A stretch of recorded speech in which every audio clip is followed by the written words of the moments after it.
Well, here we go. Nice to see you. Nice to see you. I'm here with Sir Paul Smith. Hello. Very honoured to be here to speak to you today. So I have a couple of questions for you. Oh, good. Only two. Yeah, only a couple. Yeah, we've got places to be. It's getting the balance right between attention-seeking clothes. So we have fashion shows since 1976 in Paris every year, twice a year, and then doing lots of things that pay the rent. So it's getting the balance right, which is something you and I have talked about before anyway. Yeah, because you operate on a high fashion level, but then you also cater to like lots of different people, like real people, you know, like I had like a Paul Smith tie and I had Paul Smith cufflinks and, you know, like for me, my brand is incredibly, you know, when we started, it was all about kind of like queer culture and being very audacious and just trying to show and scream to people. Well, you're trying to. I mean, you were a young man when younger man when you started, and then having and having the club and I mean, that's really how a lot of people try to establish themselves, by having some sort of community, very do-it-yourself, have a club night somewhere. You know, obviously we had Batcave, we had Taboo and Blitz, and then in my, you know, I'm old enough to have been to Studio 54, and in, you know, with Carl and Calvin and Lisa Minnelli and Andy Warhol. I was going to say, did you ever meet Andy Warhol? They were all there, yeah. What was it like to be around? Like, I mean, you've met so many people, like all of like my icons. I mean, like we've got David Bowie here, for example. Yeah, that was the 70s in Studio 54. Yeah. And my wife used to always get us in because it was very difficult to get in. Yeah. Because there was this vast quantity of people waiting outside, and then they would just sort of look around and they'd go like that. And there was me hiding behind my missus wearing her bright red Saint Laurent fox coat with the shoulders in red fox, and she's got a beautiful smile. So, and then I'd be holding onto her coattails and getting into it. The important things about all what you've done right from the beginning, and what I do, is just get out there and do it. Yeah. And very do-it-yourself. I mean, I think in a way what's happened with a lot of the young designers now is that they've sort of got it a bit muddled. They think they should just go like that straight away, and the way you're doing things, which is consultancy, special things for Perry or for different brands. And teaching as well, that you do too. Yeah, and I do a lot of collaborations with a bicycle, a car, you know, a watch or whatever.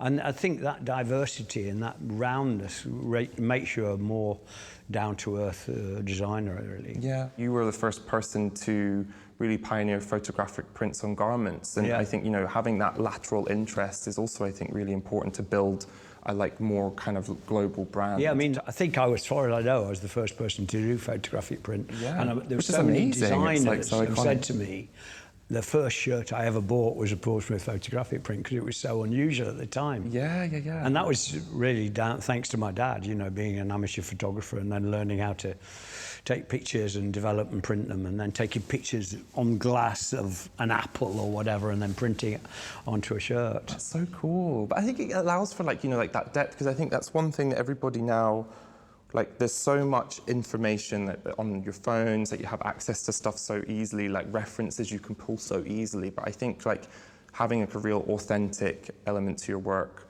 you know, comes from these like lateral interests that you, like, you know, that kind of like primary research that you make yourself. Like you take the photograph like of the print, and then you know, instead of just like pulling something else. And like your, you know, the hand painted. Yeah, I mean, these are all my paintings. You know, it's quite hard to do so many of them every single season now because I'm getting so busy, and that's one thing I'm also kind of interested about with you, because, you know, when you started your store at the very beginning, you had like other designers, like you bought Kenzo at the very beginning. Yeah, I was the first person in England to buy Kenzo, Sonia Rykiel, Margaret Howell, and Margaret Howell's sister, Georgina Howell. And then things like 501 Levi's, which you just couldn't buy in Britain. Yeah.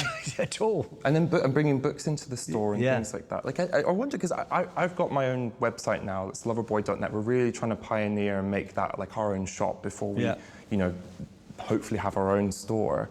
And like, you know, I'm really interested in like the whole idea of like having maybe another designer's work or like bringing in other aspects in. But it's just a really interesting place to be in now because, you know, everyone's so like, oh, this is my e-commerce, I have to sell this kind of thing. Like, do you think it was important for you to have other designers within your space? I think it's almost becoming a little bit old-fashioned now, just having one brand shop. One voice, Yeah, and that's what's great about Matches, obviously, because you've got this, you know, beautiful, fantastic selection of clothes from me and clothes from you, you know, so a wide range of different types of product. I always used to think, well, when somebody walks in the door, why wouldn't they be interested in a book on photography or a white shirt?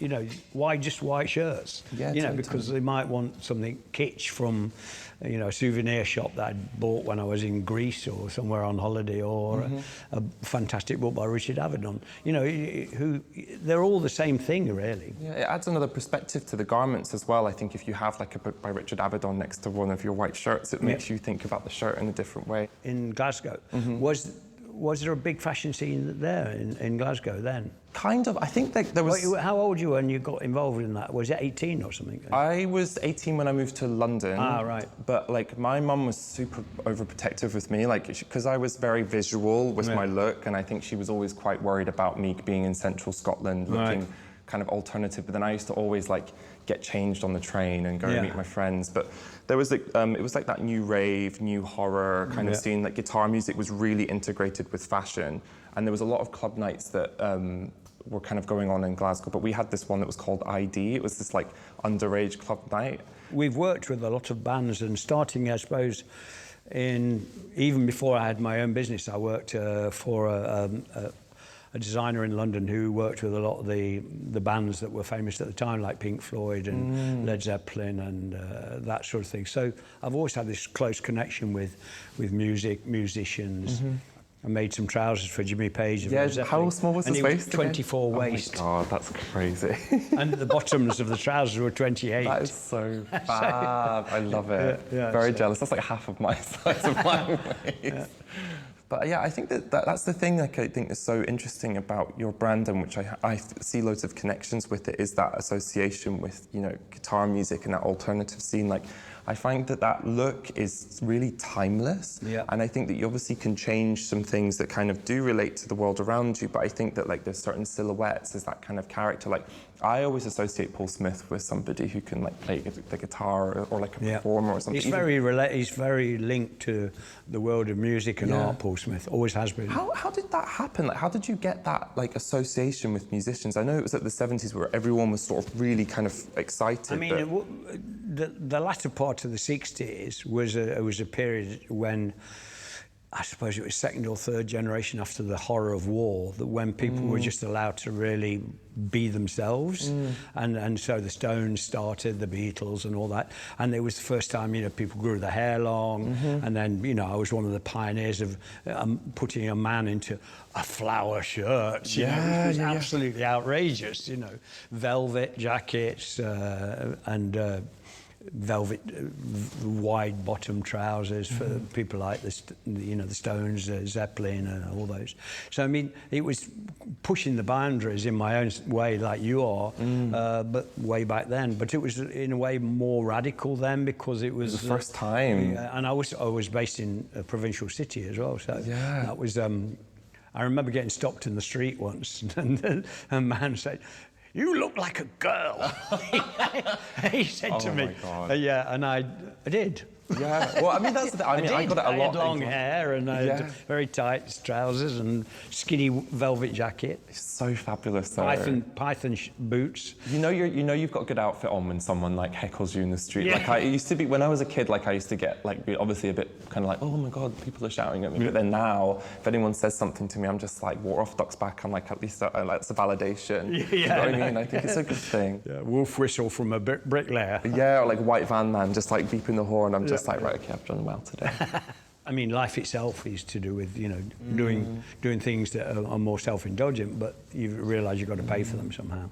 When did you find that balance? Like, because obviously that's one thing, I mean, at the moment I've kind of gone into it with much more that side and being like, this is who I am, I need to express myself, and then now we're kind of like which you should be at the stage of your career. You absolutely should be doing that. And then slowly you'll be doing, you can do a simple trouser with the logo on. It still could be interesting and special, but not quite as you know, bold as some of the things that would be at the front. Yeah. You know?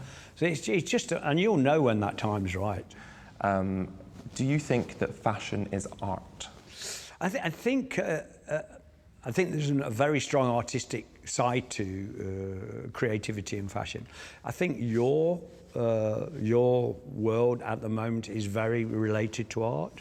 And I think aspects of my world are related to art. For instance, when you do print and photography, and you take inspiration from that. And of course, over the many years I've been in business, I will have had whole seasons where it's taken from a particular exhibition that I've been to see, or the colours of a painting or something like that. So there is a very strong parallel between art and fashion.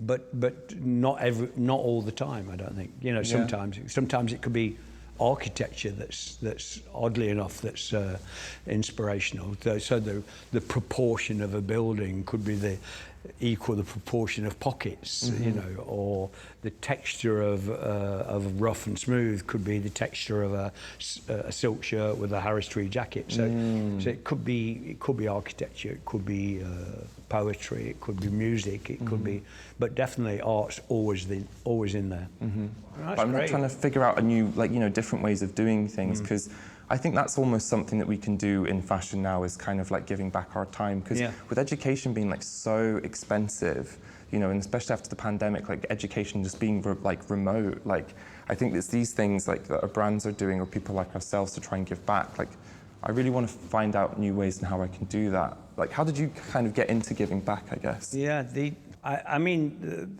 this building has normally got a couple of hundred people working in it, and you've been around with a group as well. And so what I did with you when you came around the building, I do quite regularly.